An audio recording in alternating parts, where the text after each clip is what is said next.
രണ്ട് കല്ല് കെട്ടിവച്ചിരിക്കുന്നു. ഈ രംഗം കണ്ട ജാബിറുല്ലാഹിന് ഒട്ടും സഹിച്ചില്ല. ജാബിറുല്ലാഹ് എന്തു ചെയ്തെന്നോ കൂട്ടുകാരെ? ജാബിർ വീട്ടിലേക്ക് ഓടി. പുന്നാർ നബിയെ വല്ലാതെ സ്നേഹിക്കുന്ന തന്റെ സ്നേഹനിധിയായ ഭാര്യ സുഹൈലയെ നീട്ടി വിളിച്ചു. സുഹൈല, ഓ സുഹൈല. പരിഭ്രമത്തോടെയുള്ള നീട്ടിയ വിളി കേട്ട് വേഗം ഭർത്താവിന്റെ മുന്നിൽ വന്നു നിന്നു. തന്റെ ഭർത്താവിന്റെ വാടിയ മുഖഭാവം കണ്ടപ്പോൾ സുഹൈല ബീവി ചോദിച്ചു, അല്ല, എന്തു പറ്റി? മുഖമാകെ വാടിയല്ലോ, എന്താ ഇത്ര ദുഃഖം? മോളെ സുഹൈല, മുത്തനബിയുടെ വയറ്റത്ത് വിശപ്പ് കാരണം രണ്ട് കല്ല് കിട്ടത് ഞാൻ കണ്ടു. തങ്ങൾക്ക് എന്താണ് നമ്മൾ കൊടുക്കുക? പ്രവാചകരെ വല്ലാതെ സ്നേഹിക്കുന്ന സ്വയാബീവി അത് കേട്ട് സഹിച്ചില്ല. ബീവി പറഞ്ഞു, ഇതിന്റെ അല്പം ഗോതമുണ്ട്, ഞാൻ അതൊരു പത്തിരി ഉണ്ടാക്കാം. നമ്മുടെ ചില ആട്ടുംകുട്ടി ഇല്ലേ, അതിനെ നിങ്ങൾ അറുത്ത് തരൂ, അതുകൊണ്ട് കറിയും ഉണ്ടാക്കാം. അൽഹംദുലില്ലാഹ്, കേട്ടപ്പോൾ സമാധാനമായി. ജാബിറുല്ലാഹു കത്തിയെടുത്ത് മൂർച്ച കൂട്ടി ആടിനെ അറുത്തു, ഭാര്യയെ ഏൽപ്പിച്ചു. ജാബിറുല്ലാഹു മുത്തനബി സല്ലല്ലാഹു അലൈഹി വസല്ലം ചെല്ലിക്കാൻ പുറപ്പെട്ടു. സുഹൈല ബീവി ഉറക്കെ വിളിച്ചു പറഞ്ഞു, നബി തങ്ങളും കുറച്ച് പേരും മതിട്ടോ, അതിലെ ഭക്ഷണം തികയോ? ഓ, അത് ഞാൻ ഏറ്റു. ജാബിറുല്ലാഹു ഓടുകയായിരുന്നു. എന്നാൽ പിന്നീട് തന്റെ വീട്ടിൽ നടന്നതൊന്നും ജാബിറുല്ലാഹു അറിഞ്ഞില്ല. അതെന്താ കൂട്ടുകാരെ? ഉപ്പാടിനറുക്കുന്നത് 4ഉം 2ഉം വയസ്സുള്ള മക്കൾ നോക്കി കണ്ടിരുന്നു. മൂത്തവൻ ഇളയവനോട് പറഞ്ഞു, നമുക്ക് ആടിനെ അറുത്ത് കളിക്കാം. ഉപ്പ അറുത്തതുപോലെ ഞാൻ നിന്നെയും അറുക്കട്ടെ. എന്താണ് അറിവെന്നോ എന്താണ് മരണമെന്നോ അറിവില്ലാത്ത പൈതങ്ങൾ അവർ അറുത്ത് കളിച്ചു. ഇളയവനെ മൂത്തവൻ മലർത്തി കിടത്തി അറുത്തു. നിർമ്മലമായ ചർമ്മം ആ കഴുത്തിൽ മുറിഞ്ഞു. സുബ്ഹാനല്ലാഹ്, തന്റെ പിഞ്ചു കഴുത്തിൽ നിന്നും നക്ഷത്രപ്പൂക്കൾ പോലെ ചാടിയിട്ടൊഴുകി പേശികൾ വലിഞ്ഞു മുറുകി. അവസാനം ദയനീയമായി ഇക്കാനെ നോക്കി ഇന്നാലില്ല, ഇളയവൻ മരിച്ചു. ആ, ഇനി നീ എന്നെ അറുത്തോളൂ. കത്തേളവന്റെ നേരെ നീട്ടി. ഇല്ല, ഇവൻ ഞാനക്കമില്ല.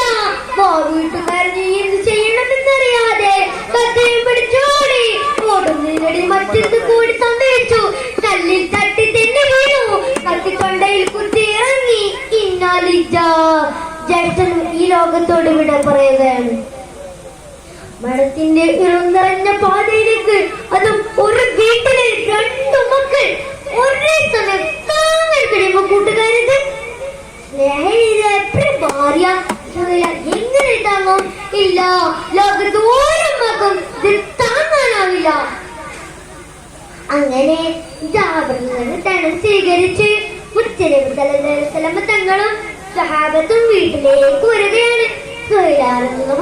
ആകെ ബേജാറായി. കടൽ പോലെ കലുഷിതമായിരുന്നു ആ മനസ്സ്. ഒരു ഭാഗത്ത് പ്രവാചകരോടുള്ള ഇഷ്ക് ഓളം വെട്ടുന്നു. അത് തീരങ്ങളെ ചൊമ്പിക്കുന്ന തിരമാലകളെ പോലെ മനസ്സിലേക്ക് വാരി പുണർന്നപ്പോൾ ഒരു തരത്തിലൊക്കെ ക്ഷമ കിട്ടി. അങ്ങനെ ഓരോന്നാലോചിച്ചിരിക്കുമ്പോഴാണ് സ്നേഹത്തോടുള്ള വിളി വീണ്ടും കേട്ടത്. സുഹൈല, ഓ സുഹൈല. ആ വിളി ഞങ്ങൾ കേട്ടപ്പോൾ സുഹൈലയുടെ മനസ്സിലേക്ക് ഒരു കുളിരങ്ങ് വീശി. അതും പ്രവാചകരോടുള്ള പ്രേമത്തിന്റെ കുളിര്. ആരാണ് റബ്ബേ എന്റെ വീട്ടിലേക്ക് വരുന്നത്? മുത്തനബിയോ?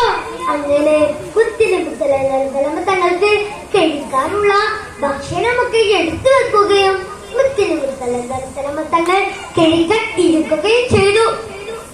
മുത്തനബി സല്ലല്ലാഹു അലൈഹി വസല്ലം തങ്ങൾ ഒരു ചോദ്യം, എവിടെ ജാബിർ നിന്റെ 2 മക്കൾ? മുത്തനബി വന്നാൽ ഓടി വരാറുള്ള മക്കൾ. ജാബിർ സുഹൈലയോട്, എവിടെ സുഹൈല നമ്മുടെ 2 മക്കൾ? സുഹൈലയുടെ വിഷയം മാറ്റാൻ പല തരത്തിലും ശ്രമിച്ചു നോക്കി.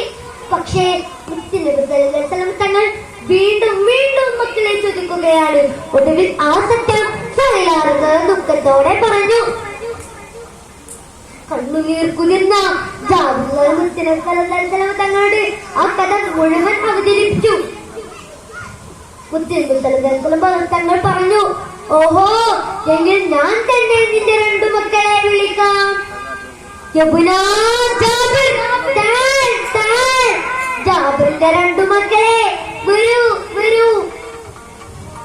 അത്ഭുതം, അത്യത്ഭുതം. ചോരയിൽ പുലച്ചു മൂടിയ ആ രണ്ടു മക്കൾ അതാ അനുസരണയോടെ എഴുന്നേറ്റ് വരുന്നു.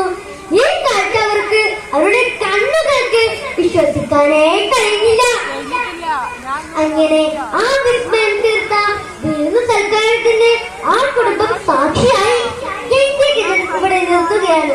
പ്രിയ കൂട്ടുകാരെ, ഈ കഥയിൽ നിന്നും ആരംഭത്തിലുള്ള പ്രണയത്തിന്റെ ഒരു ഏഴ് നമുക്ക് മനസ്സിൽ താലോലിക്കാൻ കഴിയുമല്ലോ. കഴിയട്ടെ.